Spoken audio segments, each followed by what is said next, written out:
pornography, apparently by mistake. The images were buried in a large volume of email documents the court ordered Jones's team to turn over in late May, an order they followed through on by turning over the files in a non-searchable format. A third party hired by the Sandy Hook lawyers to sort and organize the documents into a digitally searchable database discovered an image during that process. The motion filed Monday reads, quote, "It is worth noting that if Jones' defendants had engaged in even minimal due diligence and actually reviewed the materials before production, they would have found the images themselves. Because the Jones defendants did not do that, they transmitted images to the plaintiffs that, if they were knowingly possessed, is a serious federal crime." End of quote. Christopher Mattei, an attorney for the plaintiffs, alerted the FBI immediately, and a subsequent investigation by law enforcement turned up 11 additional images, which had apparently been sent to InfoWars email addresses. Jones's lawyer, Norman Pattis, said Friday neither the emails nor the images contained therein were ever opened. The version of events told Monday doesn't line up with Jones's telling of it. "We know this because Jones used his show Friday to claim the child porn had been deliberately planted on InfoWars servers via malware in an attempted setup." You really expect us to believe that? Oh, that was set up. I was set up. This was sent to me. My opinion. With Pattis by his side Friday, Jones promised a $1 million bounty to anyone who could find the perpetrator, all while repeatedly blaming Democrats and punching a printed-out photo of Mattei. He shouted at one point, quote, "I'm not into kids like your Democratic Party, you... I don't like having sex with children. I would never have sex with children. I am so sick of their filth and living off the dead kids of Sandy Hook." End of quote. Oh, yeah. Unbelievable. Yeah, it is. I was going to talk to you before the show about this. I know that this is going to hit you right in the bullseye. Mm-hmm. Did you see where 72 Philadelphia police officers were placed on administrative duty based on their social posts? No. Yeah, and I read some. You wouldn't believe them. Let me just take one. The homophobia and Islamophobia. Mm-hmm. Off the charts. Really? Absolutely off the charts. I did a little research.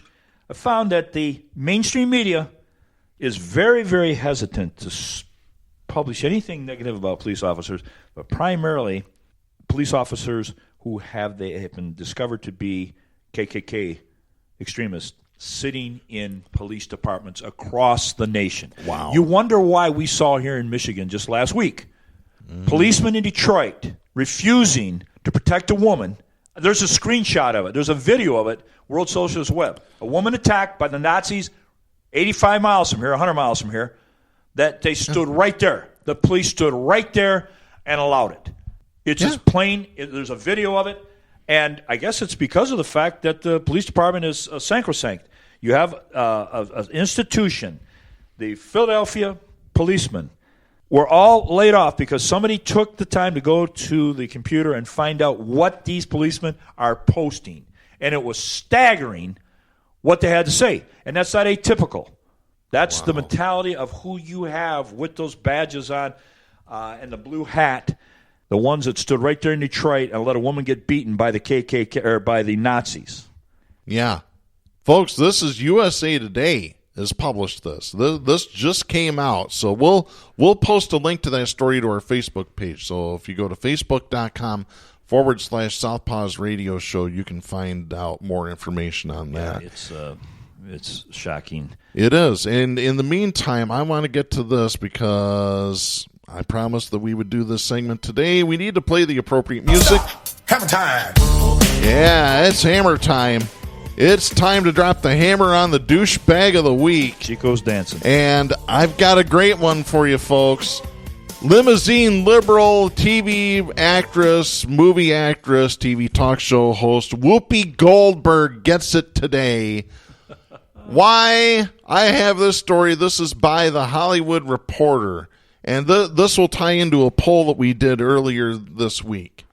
An emotional Bella Thorne on Tuesday blasted Whoopi Goldberg after The View co-host criticized the actress for posting nude pictures after she said she was blackmailed by a hacker.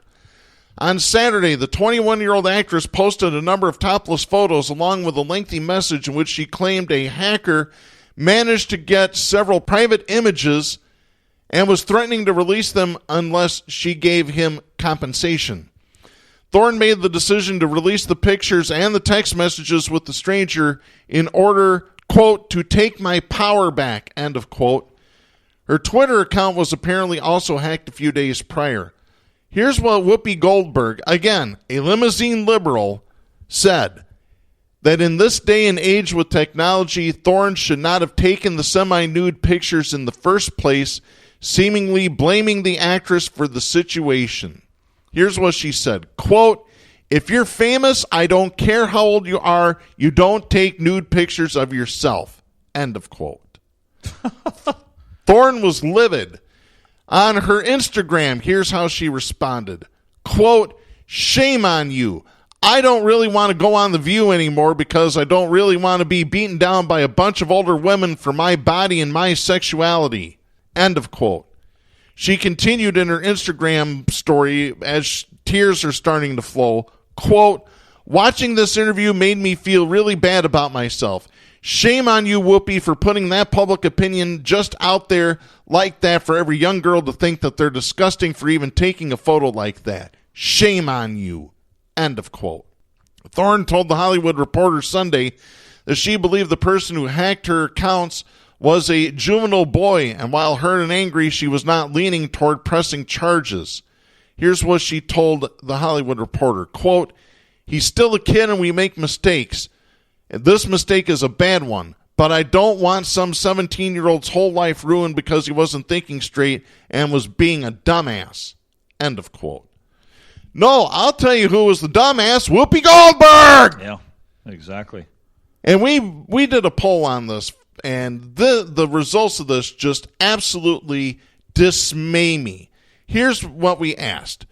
We posted the link to the story the Fox Propaganda channel posted on this. And I asked, who do you agree with? Do you agree with Bella or do you agree with Whoopi? 60% of the respondents agreed with Whoopi Goldberg. 40% agreed with Bella. Well, so now we're going to blame you know what this reminds me of? This is the blame the victim mentality when it comes to rape. She shouldn't have drank so much. She shouldn't have done those drugs. She shouldn't have been out that late. She shouldn't have worn that outfit. She was showing her bare midriff. She was showing her bare shoulders. She shouldn't have done that.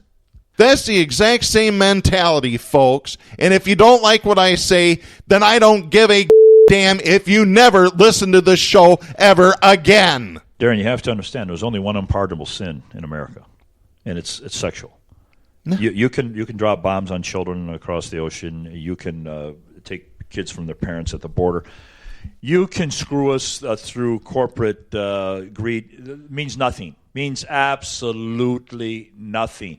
Anything sexual, like these nude pictures and so forth, it's a death sentence. Your reputation, in politics, it is the death knell. It's the only one we have. Instead of saying that, and I don't know where the response, these are supposedly a progressive group. I don't listen to the show. It's been years since I've tuned in. To The View? To the View. Yeah. Instead of saying that privacy is something that's being threatened and the person's integrity sexually has nothing to do with anybody else, no. They get the puritanical books out and bash them in the head, and this is from a supposed liberal talk show host, Whoopi Goldberg. Yep. So to Whoopi Goldberg, congratulations on winning this week. We have this message for you. Don't be a douchebag. That's right. Pull your limousine liberal head out of your ass for once and stop being a douchebag. This is the same woman, and Joy Behar, too, that was horrible, absolutely horrible to Bernie Sanders in 2016. Right. I used to watch that show. I don't anymore. Not after that. You'll never get me back. A progressive. Just like I said last week, Rob Davidson will never get my vote again after the stunt that he pulled. It's ridiculous. And, we're looking at Elizabeth Warren, who refused to support Bernie and jumped onto the same bandwagon with Hillary. Their non-progressive roots come out. She came out and said today or last week that there's nothing wrong with shelling of Gaza by Israel. These people, you have to press them a little bit. Mm-hmm. You have to read between the lines. They can't hide. No, they can't. You know what the definition of a limousine liberal really is? Go ahead. Well, the idea that any progressive would ride politically around in a limousine is unconscionable. Mm-hmm. Give me a picture of Bernie getting out of a limousine, like all of Hillary's delegates did in Philadelphia. I saw him. Exactly. Give me a picture of that. Yeah. I want to wrap things up here. We've got our off the cuff for this week. This is by Kathy Lee Berkowitz at the Lakeland Ledger out of Lakeland, Florida. A 32-year-old woman was arrested June 15th when she gathered her husband's guns to turn them over to the Lakeland Police Department. According to the arrest affidavit, Courtney Irby told police her husband had been taken to jail for trying to run her over with a car. Irby said she went to Joseph Irby's apartment on Village Center Drive in Lakeland and searched for the guns she knew that he had. When she told the Lakeland police officer she had the guns with her to turn them in, he replied, quote, "So are you telling me that you committed an armed burglary?" End of quote. She answered, "Yes, I am, but he wasn't going to turn them in, so I am doing it." So guess what happened? She got arrested for armed burglary. Unlike the woman in Dansville, Michigan, that tied her husband to the bed and threw a match on the mattress and closed the door, went to the Ingham County Police and said, "I just burnt my husband up." They listened to the abuse she was getting, and she was set free. Yeah. Burning bed. Farrah Fawcett. Yep, that's right. And a lot of people are probably going, "Who's Farrah Fawcett?" A lot of the young ones anyway. Oh, Every boy, American we got to... male with blood in his veins had a poster of Farrah Fawcett. Boy, you folks need to start getting on Wikipedia a little more. Need to start getting on Google. Although apparently now there's a study that young kids are starting to develop little bone spurs on the base of their skull from looking over at their phones too much. Seriously. And we'll let you dwell on that. We'll be back next week. I'm Darren Gibson. I'm Jack Prince. For Kristen Cook, please support independent media and the First Amendment. The stations that carry Southpaws do not necessarily share the opinions expressed on the show. Southpaws is protected by the First Amendment to the U.S. Constitution and is copyrighted by Big D Entertainment. All rights reserved.